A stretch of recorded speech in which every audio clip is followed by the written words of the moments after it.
اعوذ باللہ من الشیطان الرجیم، بسم اللہ الرحمن الرحیم۔ حاملہ عورت حمل کے دوران اگر یہ عمل کرتی ہے تو پروردگار اس کو اور اس کے بچے کو نظر بد سے بچائے گا، اور پروردگار جو ہے وہ اس شخص کو بڑی سے بڑی بیماریوں اور بلاؤں سے محفوظ رکھے گا، یعنی بچے کو بھی اور اس کی ماں کو بھی۔ اور اس بچے میں یہ امکان بڑھ جائے گا کہ اللہ کے رسول کی زیارت کا امکان بھی بڑھ جائے گا،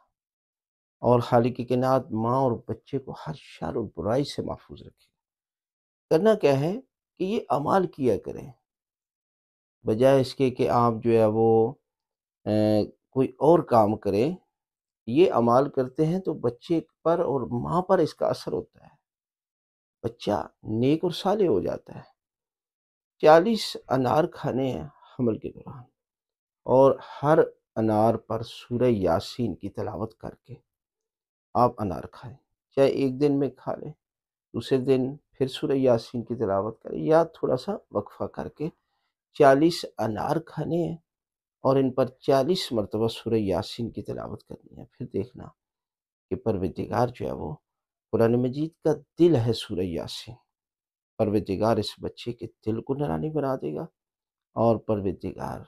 اس بچے کے اندر وہ صلاحیتیں پیدا کرے گا کہ جو ایک متقی شخص کے اندر صلاحیتیں ہوتی ہیں۔